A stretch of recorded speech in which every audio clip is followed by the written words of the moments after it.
This is a lecture from Open Tuition.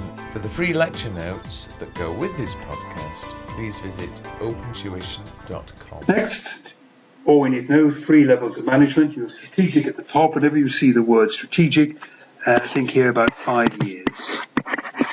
These people should be thinking, what is this organisation going to be doing in 5 years' time? Where is it going to be trading? Is it going to have moved away from manufacturing into service provision? Are we going to open in South America? What's going on? It's long-term vision for the whole type of company. You have, that should actually say tactical, not technical. You have tactical level here, and the tactical level is about 1 year. Think of the tactical level of a manager as being the manager who's concerned with hitting this year's budget. Okay, how can I just boost sales a little bit to hit this year's budget? How can I cut back these costs to stay within the cost allowed? Operational is day-to-day activities, basically.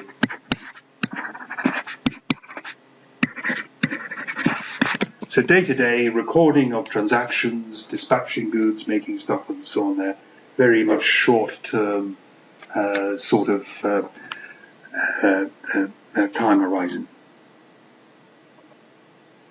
So, just a few slides left in this first part of the lectures. First of all, this tall, narrow, wide, flat. 2 almost extreme sorts of structure, functional structures within the organisation here. And we have the tall, narrow, which means many, many layers. But each layer tends to be looking after a relatively small number of people. The number of people you're looking after here is a span of control. So a span of control, strictly the span of control, is how many people report directly to you. It's not how many people are under you, it's how many people report directly to you. So this one here has been drawn up a span of control of 2. I've drawn it very kind of uniformly. Not many organisations would be quite so neat. Over here on the right you have wide flat. Wide flat you have fewer layers. And you tend to have a larger span of control. So with 1, 2, 3, 4, 5, 6, 7. Here the span of control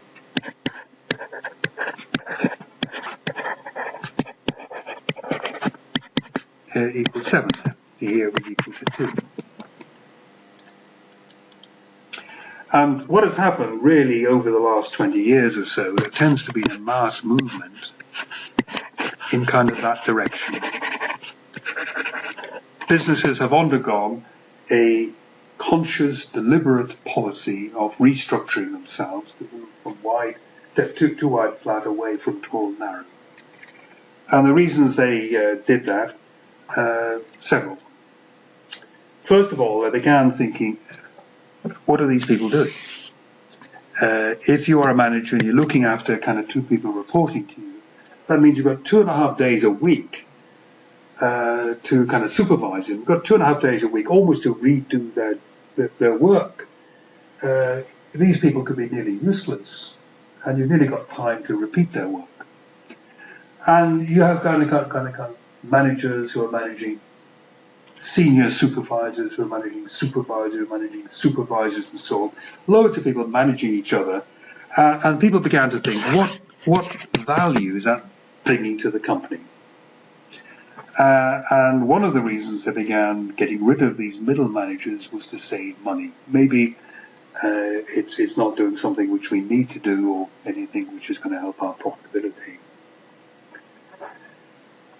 The second thing that began to happen really over the last 20 years has been a massive acceleration in the way businesses change and the way the environment changes. A lot more pressure, say, from manufacturing, say, in the Far East. A lot more innovation from the use of the internet and internet sites and internet selling and so on there. We have in typical companies maybe 4 products being launched per year rather than maybe 1 every 2 years. It used to be the case. And what happened in these very tall, narrow structures was, well, first of all, communication was terribly slow. So you might have a new graduate who joins down here. The new graduate knows about the power of social media, Twitter, Facebook, and so on there. The person at the top, been there for maybe 20 years, not really into new media very much at all. But this person needs to be told the importance of social media. And you can imagine this new graduate coming in saying, I think we ought to have a Facebook account for our company. And going up to this manager who thinks about it, up to that manager. And as it goes up, the message changes and gets delayed and gets distorted, perhaps deliberately, perhaps accidentally. It's a bit like you probably played as a child those games. You stood in a circle, you whisper something to the one on the left, whispered all the way around, and it comes out a completely different word at the other side. And it's a bit like that as it goes up here. What this person hears is very different from what that one has said. There was kind of status differences, that this person would always be frightened, always find it impossible to actually meet this person. So many people in between. And also you had these people who would defend their positions. Each position came with a title, came with salaries, came with perks, like your offers, your car, whatever there. And they were very reluctant to be flexible. They would defend that position. And companies which didn't change quickly found it very difficult to survive. And so what people did was they said, right, we'll move across here, we'll get rid of all these middle managers, and we'll have this sort of a structure, a very quick communication top to bottom. There's not as much of a kind of almost hierarchical difference, not as much almost as a status difference between top and bottom, or maybe even here and here. So you should be able to get people to work together as teams. You don't have as many grades and titles and so on getting in the way, so again, much more flexibility and so on. One of the consequences is that now I've got less than 1 day a week to supervise any person. One of the consequences might be for this structure, these have to be better people. We have to be able to trust them because we can't re-perform what they're doing.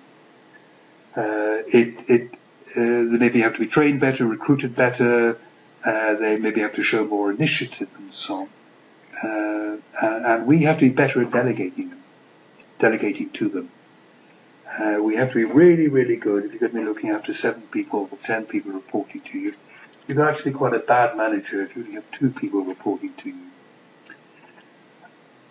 Another thing that happened was you probably have to pass information down a little bit more. In a way, these people have almost got more responsibility there. And we have to make sure that they're provided with information which allows them to do their jobs. Decentralisation is looking at how much really power goes down through the organisation. And broadly speaking, some decentralisation is good, too much could be bad. So, advantages of decentralisation. It takes potentially relatively trivial duties away from the top managers. Your top managers are precious. They should be concentrating on top decisions. You don't want your managing director to be thinking about, should I open in America, and also wondering what sort of coffee machine should we have. You want to clear their desk, you look after this important stuff, and delegate further down, decentralize further down the more junior or more trivial decisions. You get speed. If you have to keep referring stuff up through a chain, wait, and then it kind of comes back down again, decision making can be terribly slow. It gets into people's in trays in each stage and kind of sticks there for a while. And speed is very important nowadays. Expertise. If I was the chief executive officer of a company, I'm from an accounting background, there is no point in getting me to decide on advertising in Germany. I'm not from an advertising background, I don't have that expertise, I don't know what works in Germany. Best person delegated to the advertising director, advertising manager based in Germany. So I'm probably going to get far better decisions coming out. Motivation. Motivation is making, we'll be dealing with a lot of this later on, but it's what makes you enthusiastic about work. One of the things which makes you enthusiastic about work is being able to make decisions. Looking after a little bit of the organization. And then you get a real kind of kick out of making decisions. It goes pretty well. People know you're responsible for it and so on. And it's very motivating. Training and assessment. How do you know who to promote if you've never let them run a little bit of an organization? And of course, the normal kind of career path. You're put in charge of a little bit of a division or a little bit of a company. You do that well, you may be promoted to a slightly bigger responsibility. Do that well for a year or so, then you go up the tree and so on. If you never delegate, you never decentralize power, you have no clue who's going to be good. The downside is that you can have poorer coordination. That the left hand doesn't know what the right hand is doing there. I once knew an organization. It had got, by quick acquisition, quick purchase, lots of subsidiaries all over the world. Presumably people at head office knew who the subsidiaries were, but the subsidiaries didn't recognize each other's names. And one subsidiary, another subsidiary, they began bidding for the same contract. And they didn't realize they were part of the same group. And all that happened was they just bid against each other, and the price came down. And there was a real kind of failure there in coordination. So you can get a bit of chaos if it's too decentralized. Recent trends, downsizing. Downsizing is where businesses, particularly after the recession, have had to get smaller. Close down businesses which weren't performing very well, closing down factory because perhaps of overcapacity. Delayering, we've talked about. Delayering was this moving, people call it delayering or flattening the organization. That's where it went from tall, narrow to wide, flat. That was taking out layers or flattening it down. Outsourcing, it's almost like a hollow organization. More and more companies are saying, instead of doing this myself, I will outsource it to people who are very good at it. Maybe that's the way we should be thinking of kind of progressing with that. Some of this outsourcing also goes to offshoring. Offshoring is a bit different. Offshoring, you can outsource to a supplier who is abroad, maybe to make use of cheap labor rates or something of that sort.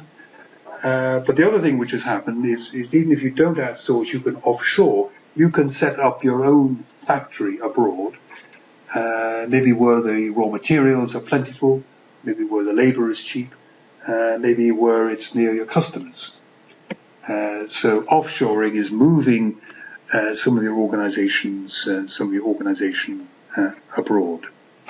The final one we can put on here is what is called shared services.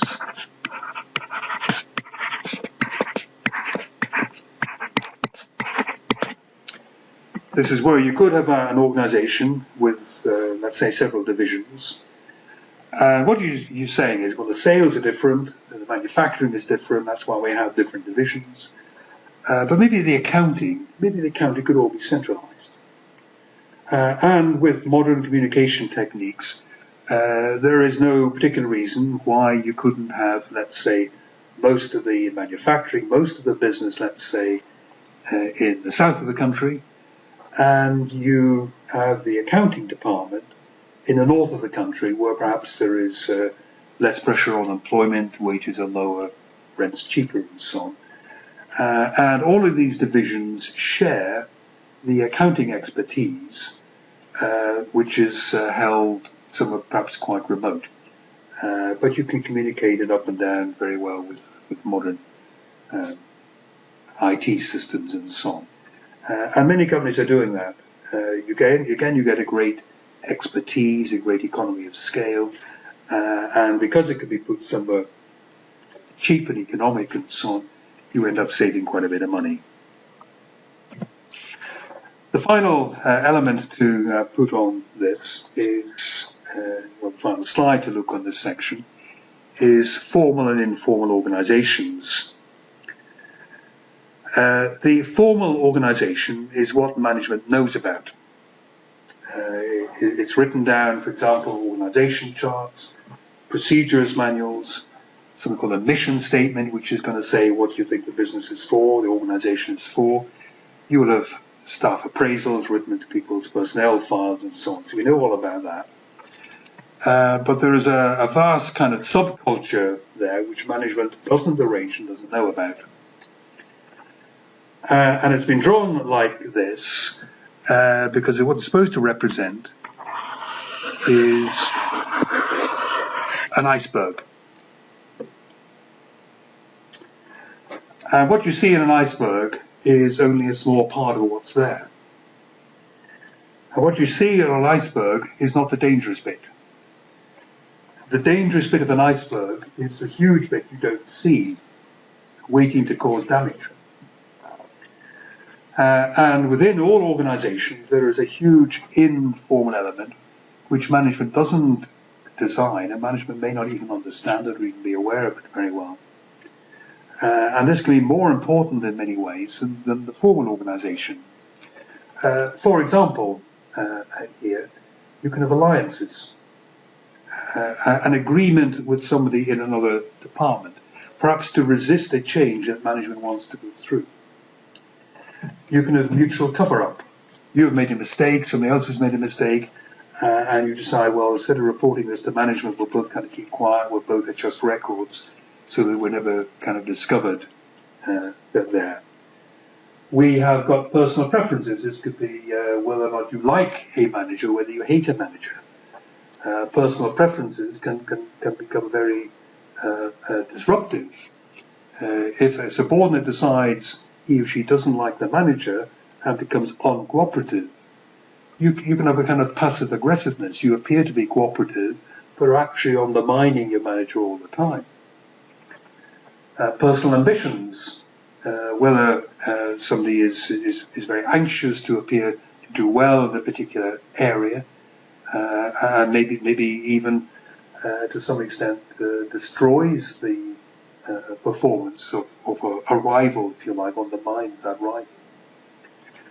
Things like rumour and gossip. We have got formal, perhaps newsletters, another form of formal document. Newsletters go out, set up by management, but of course the most interesting stuff is always the gossip around the coffee machine, which might be right, might be wrong, but either way it's extremely important and extremely fast there. A group norm is interesting. This, we'll come back to that, but a group norm is an accepted way of acting. So management might say, we expect people to produce, let's say, 10 units a day. But all the workers kind of between themselves say, well, let's never produce more than 9 a day. We think that's working hard enough. And none of us ever breaks out of that 9. None of us ever shows that making 10 units a day is possible. And there's a lot of pressure, a lot of peer pressure. If one person were to one day can make 10, you can imagine how that person will be kind of reviled by their colleagues and so on. So these informally agreed group norms, accepted ways of working and so on, can be very, very important, very resistive to management change.